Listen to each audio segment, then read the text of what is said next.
প্রত্যেক নবী রাসূলের জীবনেই কিছু না কিছু মুজেজা বা অলৌকিক ঘটনা ছিল।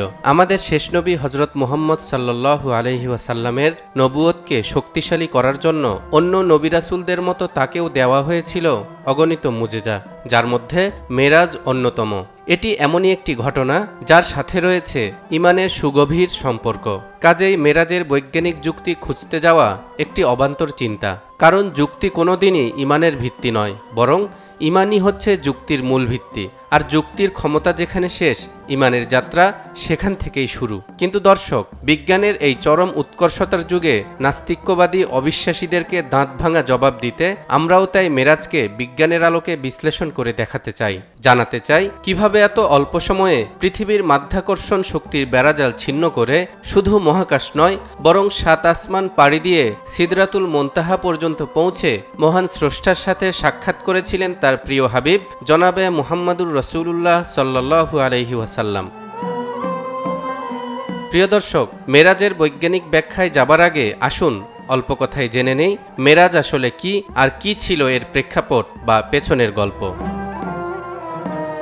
মহানবী হযরত মুহাম্মদ সাল্লাল্লাহু আলাইহি ওয়াসাল্লাম নবুয়ত প্রাপ্তির পর দীর্ঘ ১২টি বছর ধরে দ্বীনের দাওয়াত দিতে গিয়ে একদিকে যখন লাঞ্ছনা ও গঞ্জনার তীব্র দহনে পুড়ছিলেন, অন্যদিকে তার আশ্রয়দাতা চাচা আবু তালেব ও স্ত্রী খাদিজাও ইন্তেকাল করেছেন। আবার তায়েফে ইসলাম প্রচার করতে গিয়ে আঘাতে আঘাতে জর্জরিত হয়ে বিফল হয়েছেন। এমনই এক মুহূর্তে হিজরতের ৩ বছর আগে রজব মাসের ২৭ তারিখের রাতে জাগ্রত অবস্থায় সশরীরে বোরাক নামক বাহনযোগে মক্কা মুকাররমা থেকে বাইতুল মুকাদ্দাস এবং সেখান থেকে রফরফ যোগে ঊর্ধ্বলোকে পরিভ্রমণের মাধ্যমে সৃষ্টির অনন্ত রহস্য অবলোকন এবং আল্লাহ পাকের পরম সান্নিধ্য অর্জন করেন। এরপর বাইতুল মুকাদ্দাস ফিরে এসে সব নবী রাসূলের ইমাম হয়ে নামাজ আদায় করে মক্কায় ফিরে আসেন। নবীজির মক্কা থেকে বাইতুল মুকাদ্দাসের ভ্রমণকে ইসরা এবং বাইতুল মুকাদ্দাস থেকে ঊর্ধ্বলোকের এই ঐতিহাসিক ভ্রমণকেই মেরাজ বলা হয়। এ সম্পর্কে পবিত্র কোরআনে ইরশাদ হচ্ছে, পরম পবিত্র ও মহিমাময় সত্তা তিনি,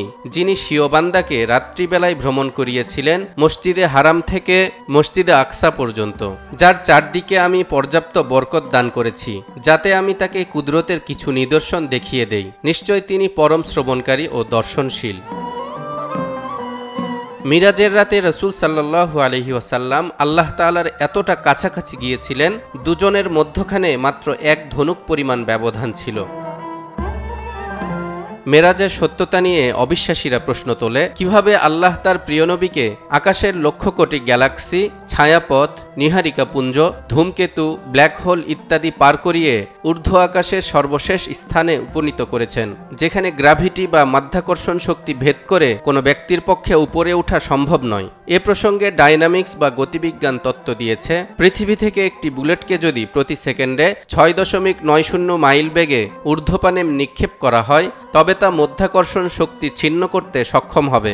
বিজ্ঞানের পরিভাষায় যাকে এসকেপ ভেলোসিটি বা মুক্ত গতি বলা হয়। আর যদি বুলেটের গতি সেকেন্ডে কমপক্ষে ১,৮৬,০০০ মাইল হয়, তাহলে এখানে মধ্যাকর্ষণ শক্তির প্রতিবন্ধকতা আলোচনা নিরর্থক। কারণ রাসূল সাল্লাল্লাহু আলাইহি ওয়াসাল্লামের মেরাজ যাত্রা হয়েছিল বোরাকে চড়ে, আর বোরাক শব্দটি আরবি বারকুন শব্দ থেকে এসেছে, যার শাব্দিক অর্থ বিদ্যুৎ। আমরা জানি বিদ্যুতের গতি প্রতি সেকেন্ডে ১,৮৬,০০০ মাইল। আরবিতে বিদ্যুৎ গতির চাইতে দ্রুত গতি বোঝানোর জন্য অন্য কোনো শব্দ ব্যবহার হয় না।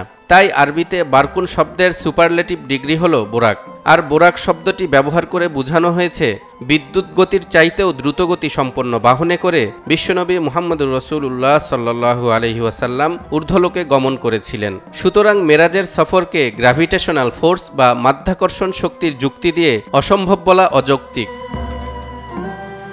পৃথিবীর সময়ের মাত্র কয়েক সেকেন্ডে মুহাম্মদ সাল্লাল্লাহু আলাইহি ওয়াসাল্লাম মেরাজে গিয়ে ২৭ বছর সময় পার করে এসেছেন। বিষয়টি একজন নাস্তিকের কাছে হাস্যকর মনে হলেও এর যথাযথ বৈজ্ঞানিক ব্যাখ্যা দিয়েছেন বিখ্যাত মুসলিম বিজ্ঞানী আল বিরুনি। কারণ তিনি একাধারে ছিলেন পদার্থবিদ, জ্যোতির্বিদ এবং দার্শনিক। তিনিই প্রথম পৃথিবীর ব্যাসার্ধ পরিমাপের একটি সূত্র আবিষ্কার করেছিলেন। কোরআনে বলা হয়েছে, চন্দ্র সূর্য প্রত্যেকে তাদের নিজস্ব গতিতে নিজ নিজ অক্ষে বিচরণ করছে। এই আয়াতকে বিশ্লেষণ করতে গিয়েই তিনি প্রথম আবিষ্কার করেছিলেন পৃথিবী সূর্যের চারিদিকে ঘুরছে। সেই বিজ্ঞানী আল বিরুনি মেরাজ সম্পর্কে 1023 খ্রিস্টাব্দে বলে গেছেন, মেরাজের ঘটনা কোনো অলৌকিক বিষয় নয়, বরং আল্লাহ সেই রাতে পুরো পৃথিবীর সময়কে নিয়ন্ত্রণ করে দিয়েছিলেন।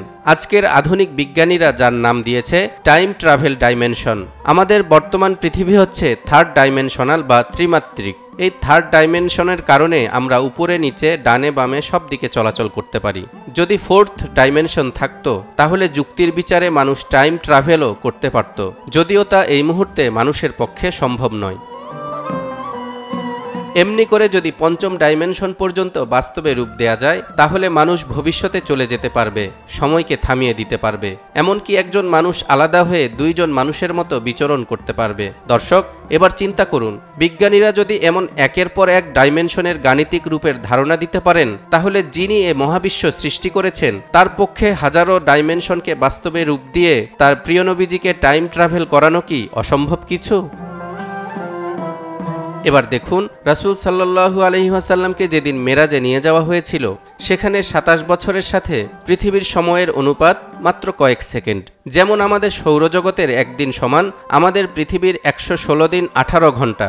অর্থাৎ শুক্র গ্রহে যদি আপনি একদিন কাটিয়ে আসেন, তাহলে আপনার পৃথিবীর জীবন থেকে 116 দিন শেষ হয়ে যাবে। তার মানে একই সময়ে বিভিন্ন গ্রহে যদি পার্থক্য থাকতে পারে, তাহলে আরশে আজিমের সাথে পৃথিবীর সময়ের পার্থক্য কত, সেটা মানুষের পক্ষে জানা কখনোই সম্ভব না।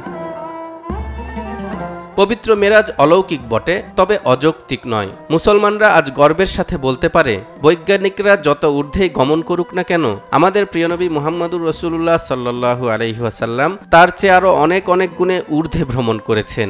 সেই সাথে মেরাজ মুসলমানদেরকে আল্লাহ তাআলার আশ্চর্য সব সৃষ্টি নিয়ে ভাবতে শেখায়।